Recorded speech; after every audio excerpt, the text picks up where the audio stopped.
Bismillahirrahmanirrahim. Assalamualaikum warahmatullahi wabarakatuh. Kembali lagi bersama saya, Lukmanul Hakim. Kali ini kita akan membahas tentang materi jaringan komputer pertemuan 3, yaitu pembahasannya adalah TCP/IP.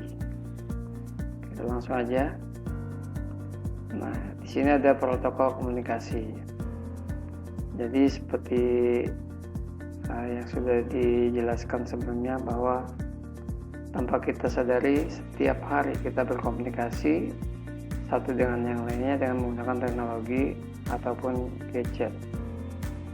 Pernahkah kita berpikir bagaimana pesan kita bisa sampai kepada orang atau kepada orang yang kita tuju?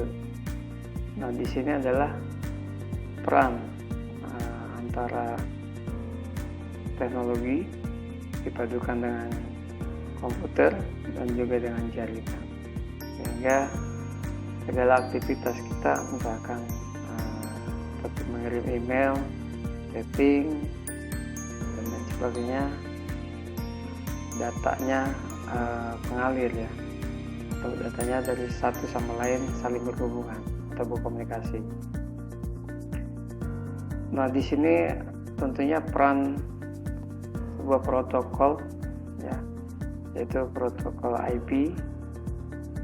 Nah, pengertiannya sendiri, protokol itu adalah cara agar setiap perangkat yang berbeda-beda bisa saling berkomunikasi dengan efektif, baik secara perangkat lunak maupun secara perangkat keras. Seperti digambar di sini ada transmisi atau protokol untuk mengkomunikasikan, yang mana di situ ada komputer pengirim, kemudian ada juga komputer penerima. Nah, di sini data komunikasi ya, jadi satu komputer berkomunikasi dengan komputer lainnya. Contoh untuk HTTP, untuk komunikasi antara web server dengan web browser untuk menampilkan informasi dari sebuah web.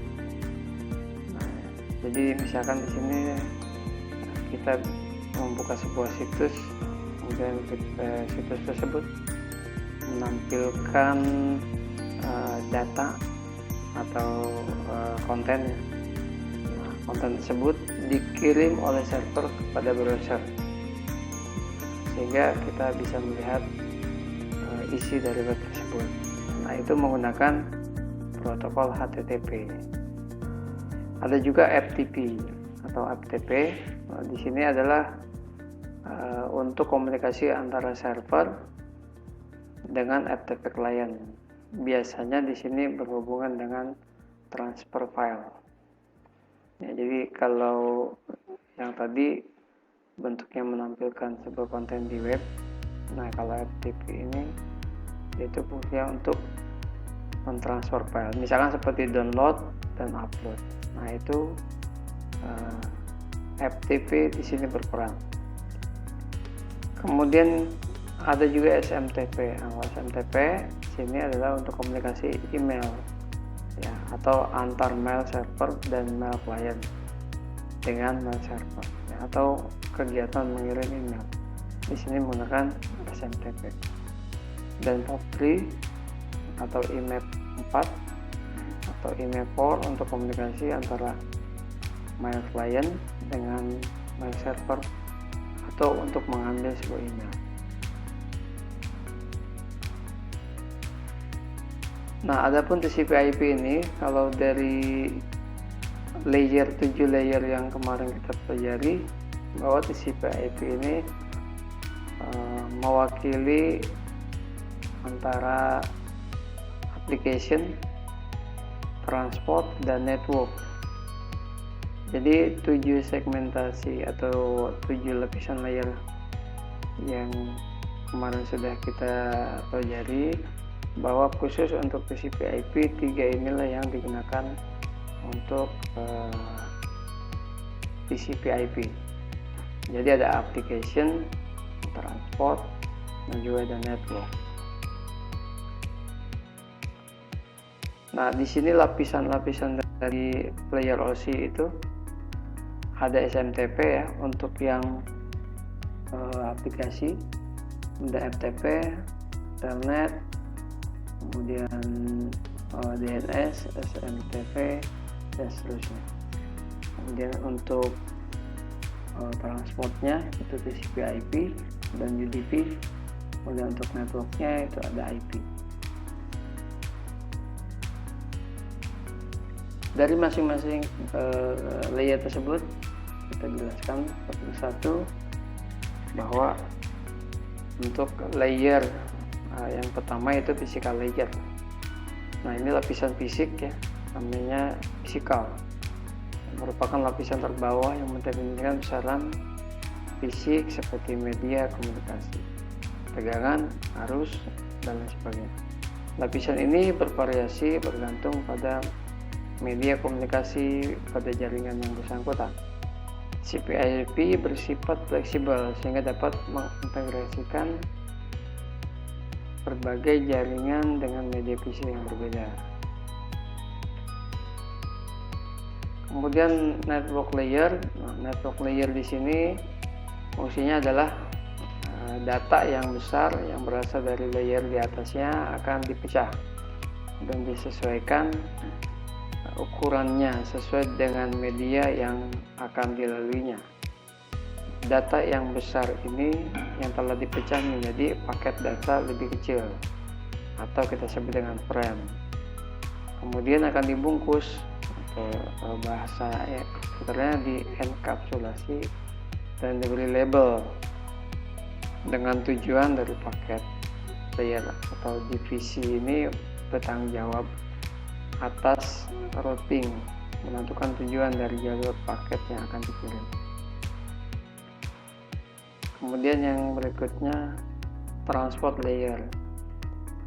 Adapun transport layer di sini adalah sebagai host to host ya, atau divisi ini tugasnya untuk menerima dari layer di atas yaitu application layer dan menentukan jenis protokol yang akan digunakan untuk mengirim data.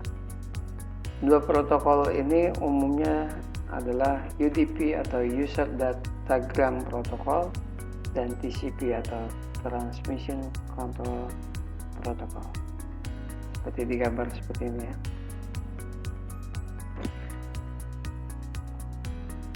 Adapun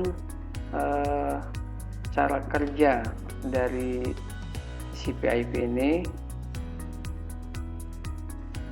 di sini ada step-stepnya ya. Kita lihat yang pertama, step 1. Nah, ini data dipecah menjadi paket kecil dengan tujuan agar bisa ditransmisikan melalui media dan protokol yang sesuai. Setiap paket akan diberi label dan tujuan paket akan dikirim. Dan yang keduanya, paket-paket akan melewati router. Di dalam jaringan yang cukup besar, paket-paket akan melewati puluhan, bahkan ratusan router. Setiap router akan mengantarkan paket ke router terdekat sambil dicarikan jalan atau router yang pas. Ketiga, ketika paket sampai pada tujuan, protokol TCP/IP akan bertugas dengan tugas divisi layer masing-masing. Dimulai dari layer yang paling bawah yang menerjemahkan sinyal atau isyarat menjadi logikal dan diteruskan ke layer di atasnya untuk memastikan apakah paket data sudah diterima atau belum, disesuaikan dengan pemilihan protokol. Kemudian jika protokol jika protokolnya TCP, maka jika ada bagian paket dari data yang hilang, maka akan meminta untuk dikirim ulang. Paket data akan dirakit dan disusun seperti bentuk aslinya dan diteruskan ke layer di atasnya sehingga berbentuk file seperti aslinya ketika dikirim. Berikutnya Apa perbedaan antara IP dan IP address? Nah, setiap komputer yang terhubung ke jaringan internet harus memiliki IP ya, atau IP address yang unik tentunya, tidak boleh sama, agar dapat berkomunikasi dengan komputer lainnya di dalam sebuah jaringan atau network.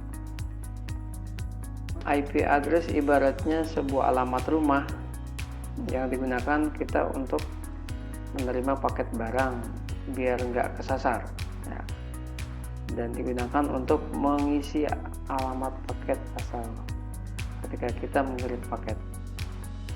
Tujuannya adalah jika mengalami kerusakan bisa dikembalikan ke alamat kita. IP address sama seperti alamat rumah di dunia nyata, di mana paket data dikirim dengan tujuan IP address yang telah ditentukan.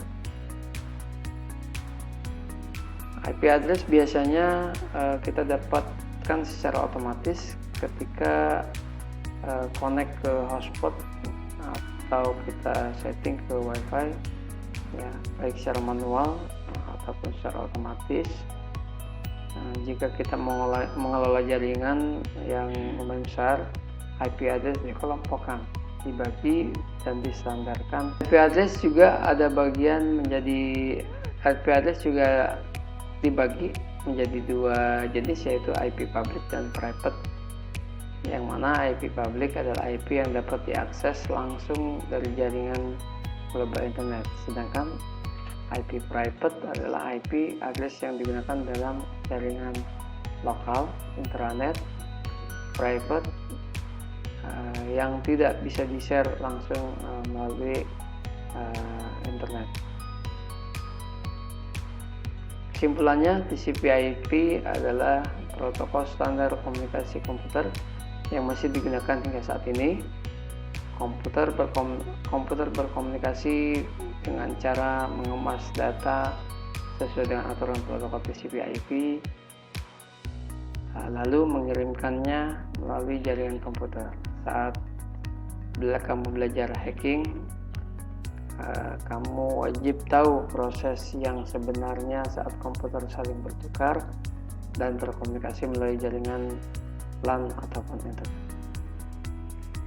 Baik, demikian materi hari ini yang dapat saya sampaikan. Terima kasih sudah menyimak video ini. Jika ada yang ditanyakan bisa diisi di forum tanya jawab di web e-learning. Terima kasih, saya akhiri. Assalamualaikum warahmatullahi wabarakatuh.